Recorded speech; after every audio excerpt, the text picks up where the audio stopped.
Compartir un componente de conocimiento en el contexto de un futuro acuerdo de cambio climático.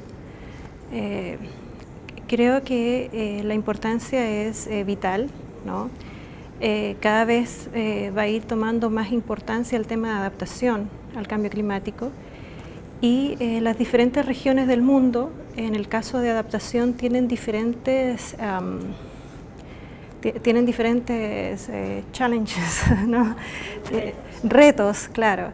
Entonces, cada región es muy particular, es muy distinta. Sin embargo, si queremos un marco global, primero compartir conocimiento nos sirve para dos cosas, para ver las cosas que tenemos en común y para ver las cosas que son distintas y que son muy particulares, ¿no? Entonces, en un contexto mundial es importante porque tenemos una visión del mundo, de cómo ha ido evolucionando, y en un contexto regional es importante porque las regiones pueden tomar las experiencias de otras partes del mundo y intentar implementarlas en sus propios países o en sus propias regiones. Yo creo que esto va a tomar importancia cada vez más en el futuro, ¿no? Y el mundo en general ha tendido a un desarrollo similar en otros aspectos, no solamente en cambio climático. Creo que ha habido un progreso, sí, efectivamente. Pienso que los países que nos veremos más afectados, los más vulnerables, de acuerdo a los estándares del IPCC, por ejemplo, somos los que tenemos este tema de adaptación encima y que tenemos que desarrollarlo porque nos vemos obligados a desarrollarlo. En mi país, los últimos años han sido muy importantes en adaptación. La mayor parte de la actividad que se ha hecho en adaptación ha sido dentro de los últimos 3 años más o menos, 4 años. Entonces, y yo veo que en el resto de la región también el tema es así, que los distintos países están desarrollando sus planes nacionales de adaptación, algunos ya los tienen, y por lo tanto creo que ha ido tomando impulso. Y principalmente es porque la región se va a ver afectada, al igual que otras regiones como las islas pequeñas o África, por ejemplo, el Pacífico.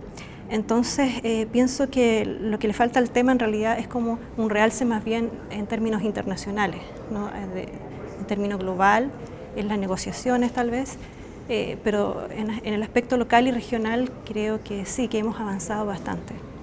Si bien tenemos el problema principal que tiene que ver con los fondos, por ejemplo, de dónde vamos a sacar los dineros para pagar la adaptación, pienso que los países debiéramos ser proactivos y desarrollar nuestros propios planes y nuestros países tener claro dónde necesitamos estos fondos y para qué los necesitamos.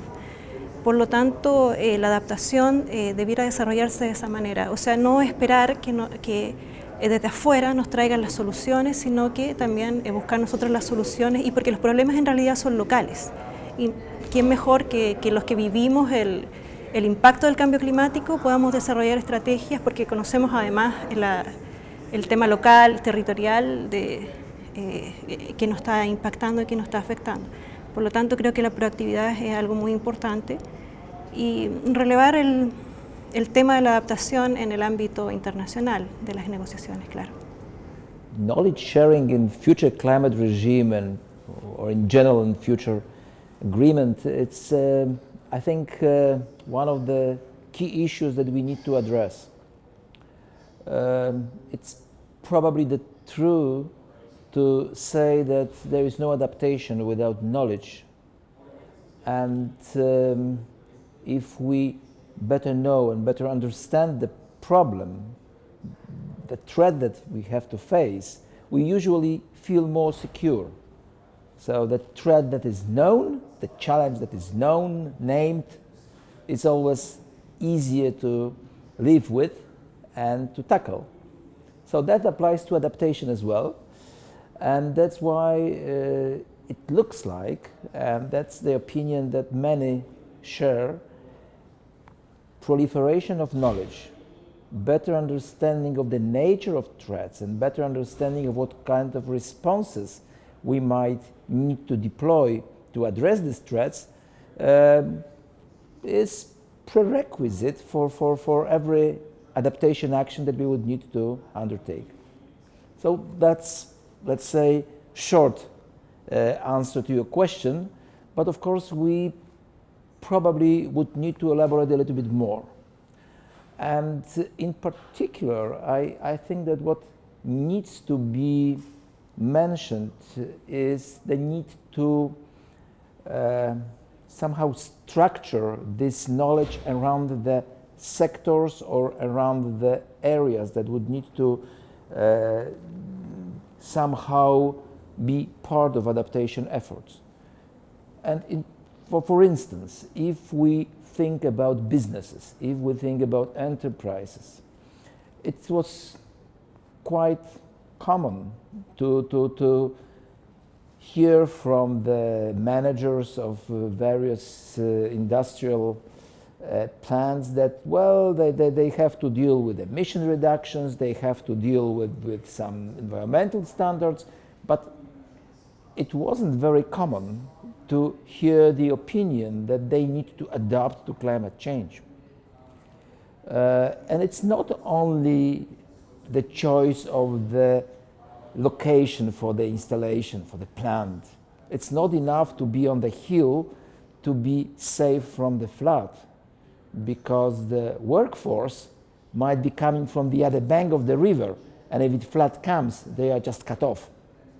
So the adaptation is an issue that is not only threatening the, let's say, physical existence of the installation, it threatens the operation, it threatens supply chain, it threatens distribution chain, etc., etc., etc.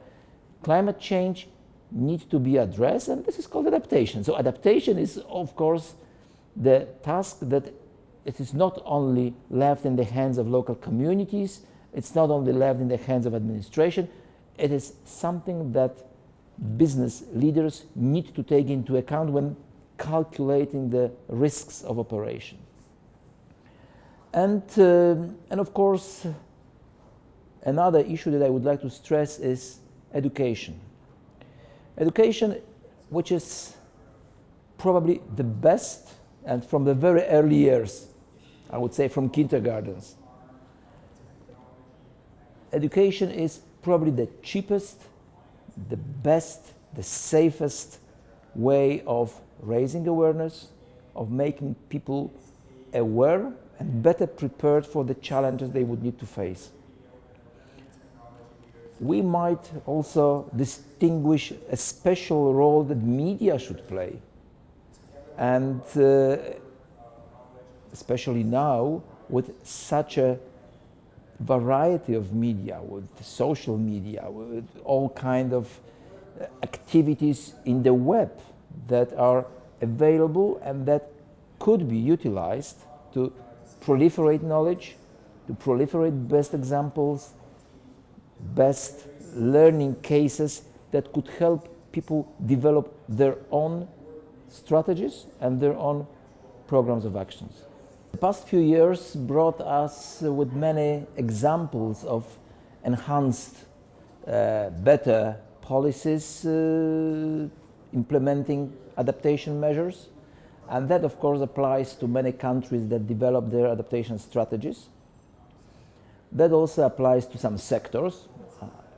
I mentioned already the need to adapt for the businesses, but it looks like this message is kind of finding its way to the managers of the industry, and some of the sectors are quite serious about adaptation.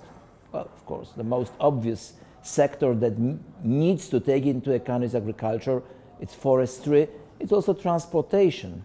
Until recently, in a matter of fact, people tend to talk more about mitigation, which is quite well understood, than about adaptation, because mitigation is a global challenge.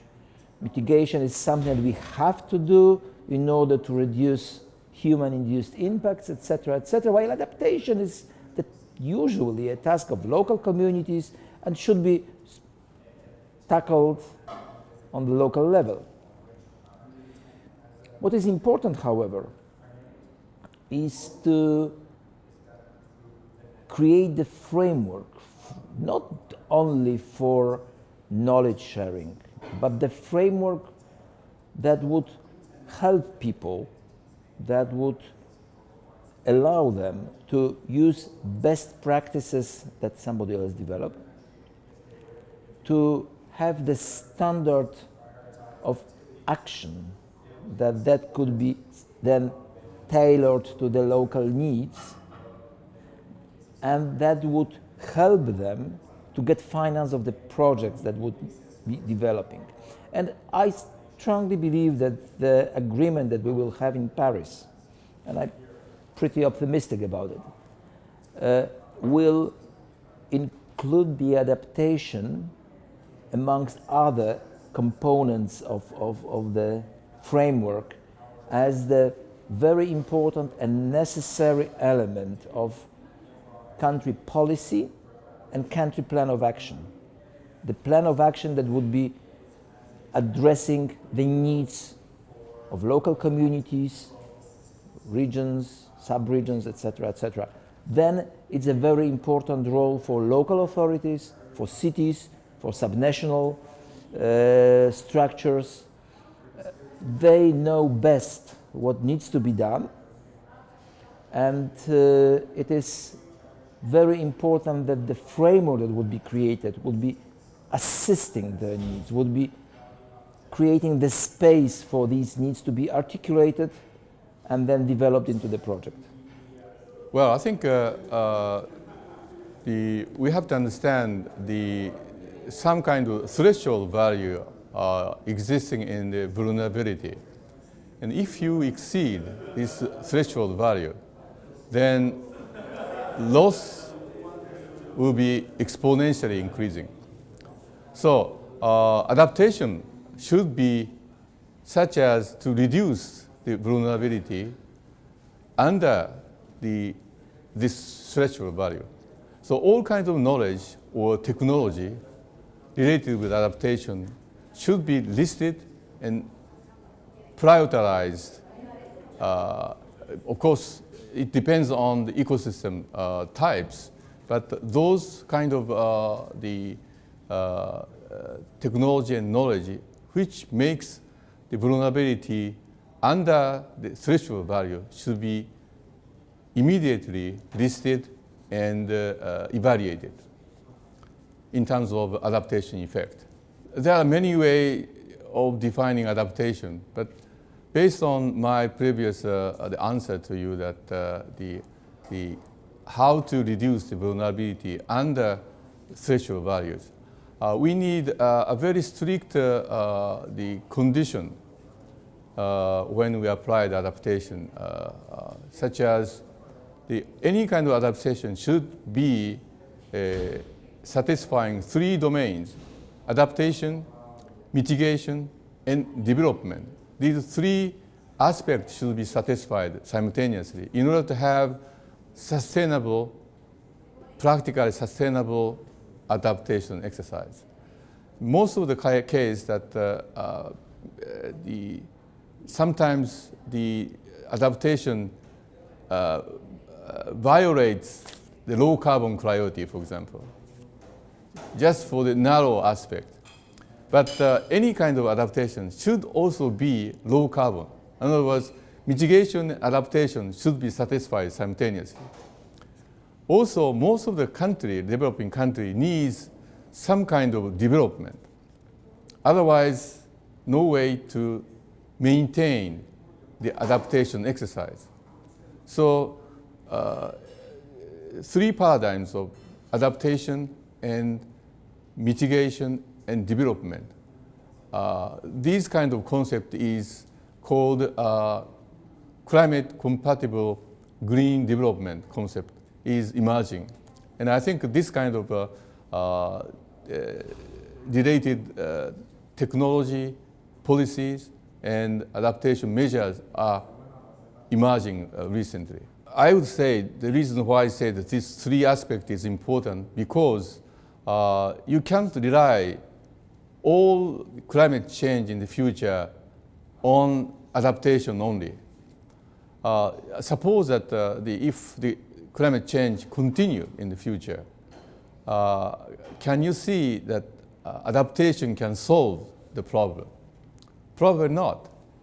In terms of environmental condition and carrying capacity point of view, and also financial point of view, you cannot compensate all the loss and damage caused by climate change in terms of adaptation.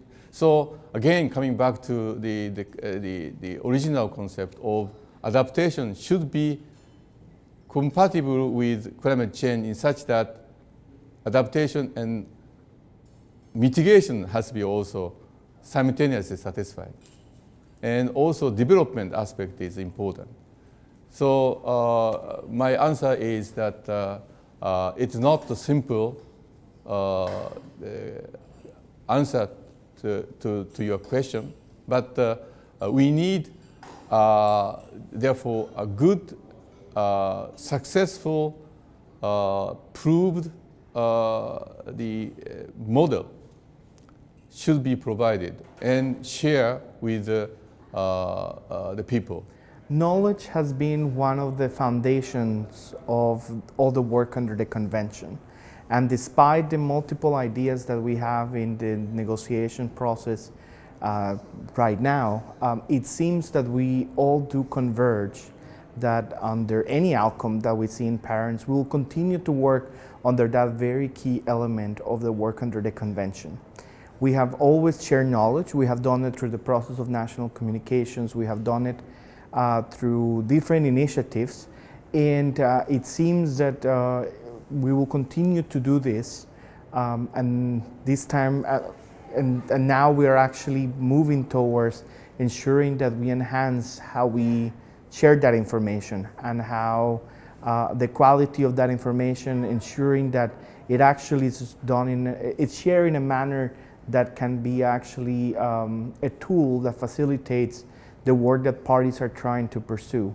The progress in how knowledge is incorporated in national development processes, how adaptation is perceived in general across different communities, including some policymakers, demonstrates how much we have evolved. We have moved from a world where we used to talk about adaptation as a hypothetical towards now almost being considered a reality that goes hand in hand with basically any sustainable development policy. So in that sense, we have moved quite significantly in the last few years, thanks in part to the work of the IPCC, thanks in part to the work of just thousands of organizations around the world that have been doing their bit towards putting forward information on what they're doing, what they're learning. And we seem to be moving more and more towards wanting to improve that, because there's obviously still a lot that we can do. And hopefully we will continue to work towards the point where we actually create a learning platform where it's not just an issue of sharing information because you have to, but it's actually part of an evolving process where we all are learning together about how we integrate adaptation into the national context. It is important so that regions can share knowledge and it will avoid maladaptation, and also that there's no need to reinvent the wheel. You can learn from the knowledge from other regions so that you don't have, and also it also depends. I know there's room for learning by doing, but knowledge sharing is very critical, particularly for large-scale projects, because you can't learn by doing for very expensive projects. You can do it for small projects. So information sharing is going to be very critical as adaptation becomes very important, just at the same level, if not at a higher level than mitigation, given the current climate negotiations, where mitigation is not happening as it was anticipated. So adaptation is going to be very critical. So knowledge sharing will be a critical part of adaptation in the future climate regime. There has been a lot of progress. In fact, the Nairobi Work Program was initiated to try to assist this knowledge gap that was realized when countries realized that adaptation is going to be inevitable, whether there's mitigation or not. So there has been a lot of emphasis of late on the need for knowledge and on adaptation. So a lot has been done, and I think a lot continues to be done in terms of sharing knowledge, particularly through the networks, the global environment adaptation networks, and also through the Nairobi Work Program. Adaptation is going to be very central in the future global climate situation, because as I have said that mitigation has not been moving as much as people had anticipated, that there was going to be a lot of mitigation. So you find that there's going to be more need for adaptation because the climate continues to change as countries are not agreeing in terms of reducing their emissions. So adaptation is going to be very, very critical, and particularly in the future negotiating regime, I think there will be need for a global adaptation goal, just as a mitigation goal. And also there's need to focus on the issue of financing for adaptation, because there hasn't been a lot of financing for adaptation. The focus has been on mitigation, but there's now been a great shift from mitigation to adaptation. That's why you find that even the global, the Green Climate Fund, 50% has to be for adaptation and 50% for mitigation.